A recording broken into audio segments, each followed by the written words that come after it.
Hey everyone, welcome back to the Passive Buddies podcast. And today we are talking, as you can guess by the title, kind of gives it away, good versus bad debt.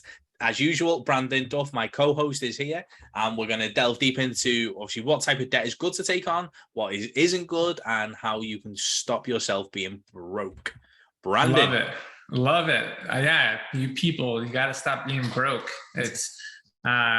And if you're not broke, that's a good thing, and help other people not become not broke. So I'm glad that we are talking about this discussion today, because I think that there is some misunderstandings about debts. Yeah, a lot of people see debt as just a generally bad thing, don't you? Ironically, the fact that it's a tax write-off is probably a good thing. But a lot of people see like obviously using credit cards for things. Like we call it like using a credit card for leverage. But then obviously if you decide on a bad debt and a good debt, like it's either leverage or you're pissing up the wall. So how do you distinguish which is which? Like if you are to use a credit card, which people see as bad, but you're using it for a good purpose, like where's the fine line? Where's the differences?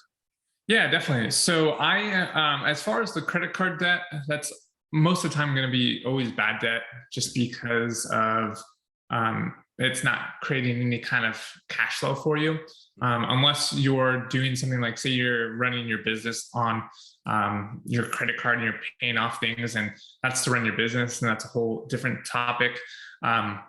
But I charge everything on my credit card, from groceries to my phone bill, everything, because I want the points. And then I just pay it off every month. And in doing so, we're able to fly completely for free to a lot of places. Plus, we have a companion pass, which is something through Southwest.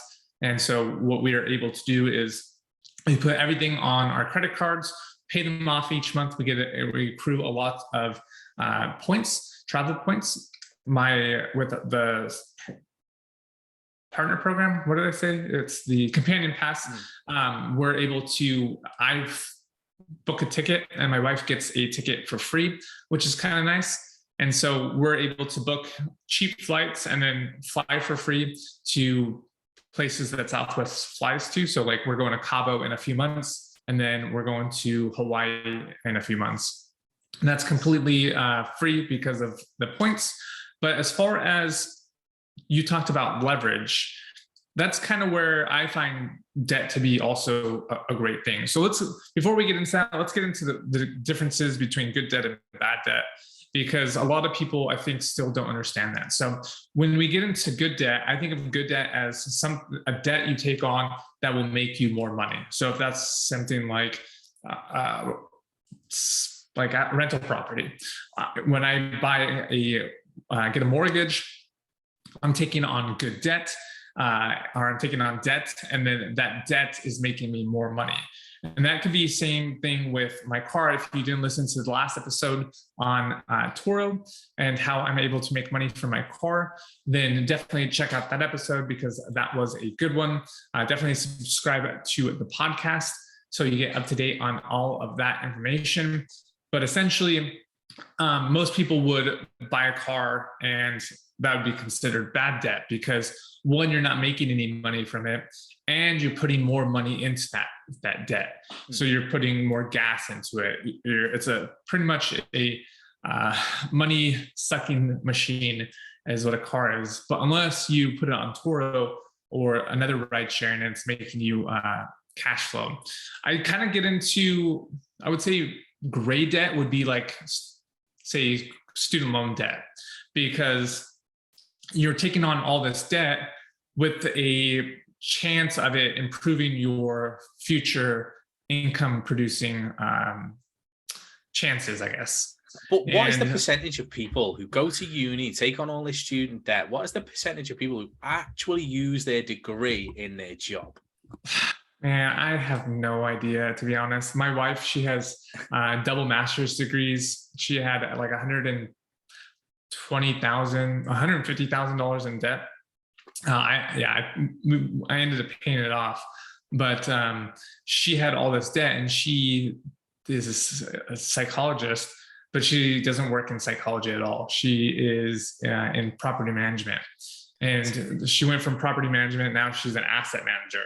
So nothing to do with psychology, but in some of these higher position jobs, they want you to have either a bachelor's or a master's degree. They just don't care what it's in. Yeah, they don't really care what's it in. Because if you think about it, most places, any job, I've never really had a job, but from my understanding, when you go get a job, you just get out of school, they say, great, you learned all that great stuff. This is how we really do it. Don't worry about, all the other things, the tools that you used in school or college. This is how we run our business. And I think that's why I never understood. I mean, both of us didn't go to college, so I went for 3 months. Yeah, and it was like, do you know what? This is, hey, read a PowerPoint, read a presentation slide, and then listen to me talk. I was like, really? No thanks. I know, I feel you. I mean, I felt the same way. I went to school the first time, I was always not showing up, and then I went to school the second time. And I went to get my bachelor's degree, and I needed one more class before I could transfer to get my bachelor's degree. And it was accounting. And I just didn't understand really the way they did it, because it was just like, I don't know, it was just boring to me. And I already had a CPA who was doing all my accounting. And so I should have just been like, hey, I'm already paying a CPA. Like, what you guys are doing is making CPAs. I hired one to run my business.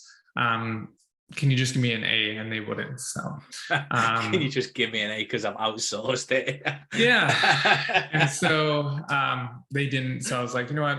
And I didn't need it. I mean, I was a personal trainer. I wasn't really it wasn't going to help boost my income. So I was just paying more money for knowledge that I can find on YouTube. So, or hire someone like my accountant. So it really just didn't make sense to me. That makes sense. So obviously we've got like the student loan debts, which are obviously a great debt because it's supposed to give you an opportunity to go get a job that makes you more money. But 150K, how much fucking money do you need to make to pay that thing off? That would have been ridiculous. Yeah, she had 2 master's degrees from USC and then Pepperdine, so 2 prestigious schools. And then she was going to get her doctorate degree, and she just raked up a lot of student debt. And so, yeah, we paid that off for her, and she was very happy. And yeah, it's a good thing. Yeah. Being able to pay it off is just obviously being. And how did you pay it off? Because I think this links back to good and bad debt. Real estate. So having real estate, able to pay off her student loan debt, which is nice because that's a good debt asset. Like, you have something that is growing and appreciating.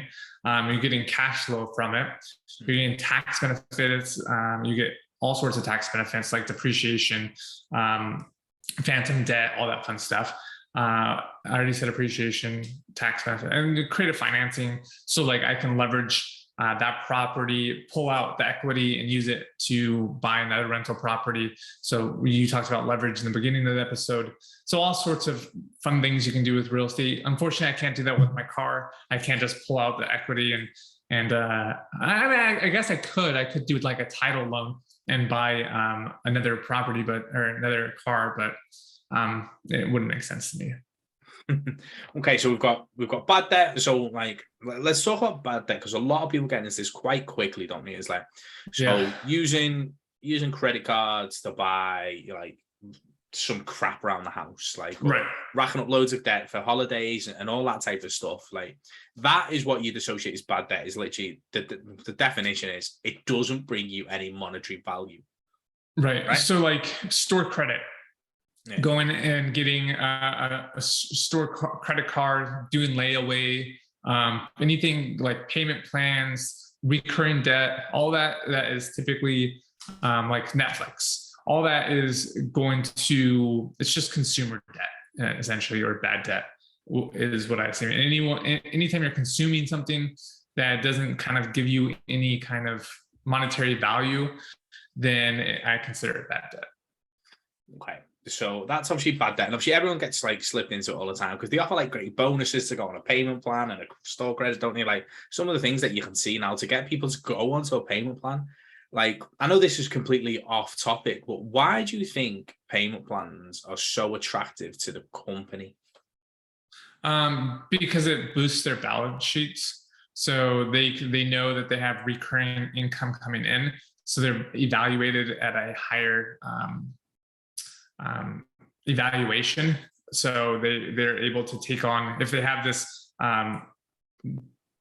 balance sheet that has recurring income and it's constantly coming in, they can that just looks better to their investors. So when they go and talk on how much money they made and how much recurring debt they are getting, and then it's more of a cushion. A lot of people, I find, if you can get recurring income consistently coming in, I'd rather have recurring income too, because I know what my floor price is, in a sense, where I know that I'm going to be making X amount of dollars every single month because the cash flow is consistently at this number, versus a lot of people in the, say, high ticket space or one-off products, they're constantly chasing for that next sale, versus having someone who is recurring. Not only that, but once they paid off, usually you're getting you're charging an interest rate, so you're making money on top of what the layaway prices are. But even if it's 0% no interest for 36 months, typically once you are with a company and paying them every single month, it's just a reminder in your head that you're still shopping with them. So when you need to go get another product, I'm guessing psychologically you're going to choose them as your first choice, because you can do another layaway or another payment plan with them. Okay, no, that makes sense. So that's quite interesting about the psychology behind why they do it and why it's attractive, obviously, to the consumer.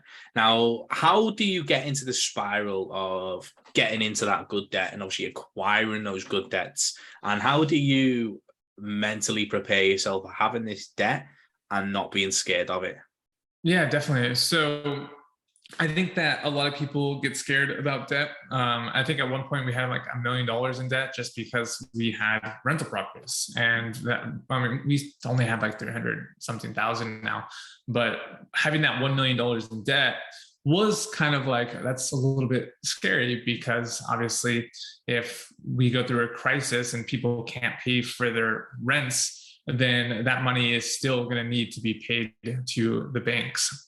And I think it just like with anything, there is a spiral where when you create enough cash flow, you're consistently having enough cash flow where you can keep reinvesting it into more cash flowing assets, and it spirals in a good way, or it compounds in a good way. But just like bad debt, if you get too much bad debt and you can't afford to pay it off, it's going to compound and spiral into just a problem. That's why a lot of people go bankrupt, is they do get too much debt, they become over leveraged, and they're not able to actually pay down the debt, or something happens and the cash flow isn't there anymore. So I think the number one factor really is figuring out if you're over leveraged or not. And So making at that sure that million you're not dollar, over leveraged. at that $1 million section, were you over leveraged? I think so. Yeah, definitely. So even obviously experienced people, guys, can obviously put themselves in an over leveraged position by understanding the risks. So obviously you're not daft, are you? And like you're not a clown in any ways, and you're obviously quite experienced. So what give you the confidence to go into that over leveraged position? So that's a great question. So I was doing something called the Bird method in real estate, where I was kind of doing the Bird method, where we were buying an asset, it was cash flowing, it was doing really, really well, and it would appreciate. And then I would take the appreciation out, refinance the cash flow out, and buy another rental property.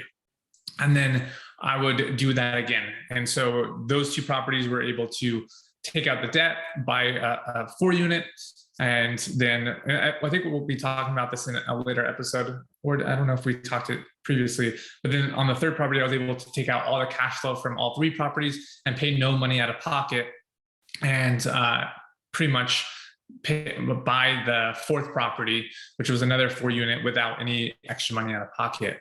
So I was just kind of rolling over the money that I've made into these other properties.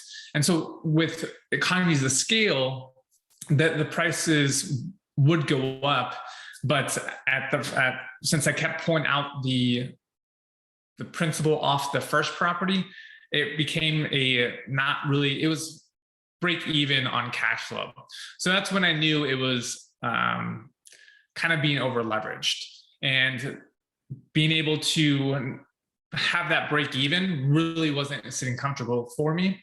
And so in doing so, that's when I feel like you're over leveraged. And if you can't have, say, for instance, like we moved from California to Texas, and I was a personal trainer before, making 6 figures, really easy to do.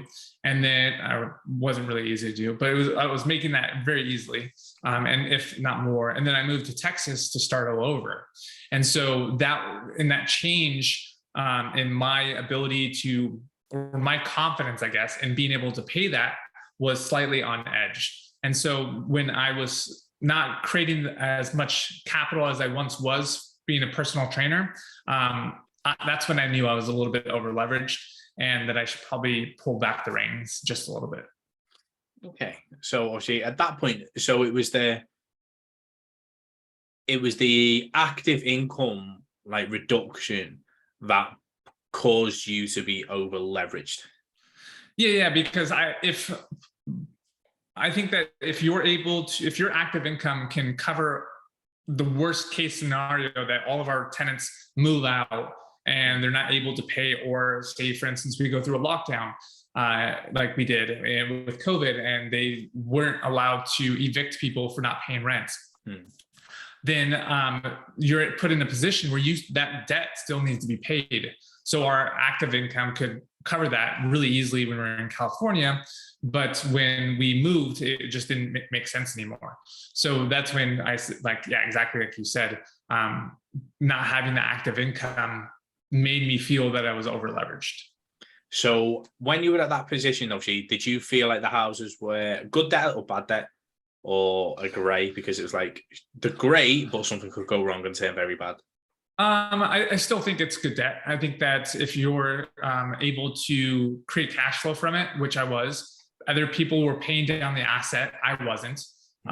So essentially it was still great debt. And I would, we keep buying more rental properties, and we will. We're going to be buying in Texas now. And I think we're going to be buying some tiny homes, and I have a whole thing on that, which I'm really excited about. But anything that I feel that one can appreciate, or two, someone else is paying it down and it's cash flowing, then and there's I already said that, a chance for appreciation and tax benefits, then I think that it's good debt, because you don't really get that with say a credit card, like going to and buying up housing or materials for your house. Like that really doesn't you're paying that down. It's not appreciating, it's not creating cash flow, it's not a tax benefit. So it's really no good use of that. No, that makes total sense. So in terms of like, how would someone go about getting their first part of good debt? Well, I think that I will say this I've said this previously, that you don't need debt or credit or a good credit score to get into good debt. I mean, we're able, on our fourth property, we're able to buy our rental property with no one checking our credit score, because we did owner will carry. And owner will carry is where we gave the person, they were essentially the bank, and they wanted to get paid directly instead of going through a bank. They didn't check my credit score. They saw how much money I had in the bank, and so they carried the loan. But if I was someone new and getting started in creating good debt, I I'd work on my credit score, make sure that I have no bad debt. I would pay off all my credit cards.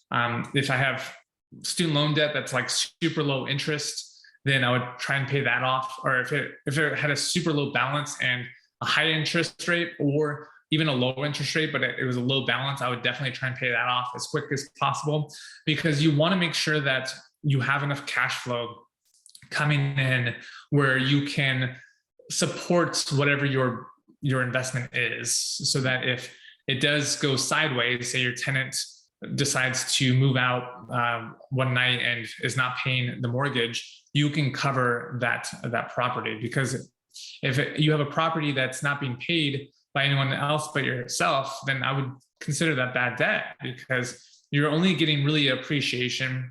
You are getting tax benefits, but someone else isn't paying that down.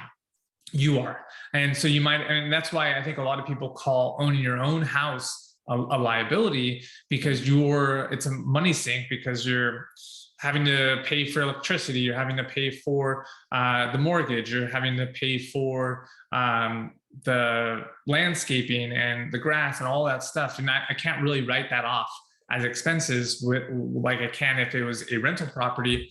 I can pay off the, well, I'm not paying electricity, but I can write off property management. I can write off landscaping. I can write off pool management. All that stuff is able to be written off versus owning your own home. Luckily for us, we bought at like the perfect time where we're only paying 3% interest instead of like, what is it now, 6 or so. So quite higher. And our property has doubled in value in the last year. So we kind of got lucky, but just like they say always, the best time to invest was 10 years ago, and the best time to invest is today. And so in the grand scheme of things, I think this was a great purchase, our own home.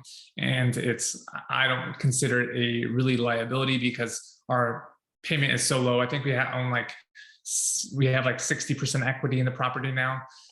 So the goal is to pay that off as quickly as possible. But yeah, and then obviously property tax and all that stuff. So stuff you don't get to write it off, versus if you do rental property. Obviously, talk to your tax professional. We are not tax professionals, so don't take this as any type of financial or tax advice, because where you live and your living situation is different than ours. So, and we're just two stupid monkeys who are on a podcast talking to each other. So don't take any of our financial advice as advice at all.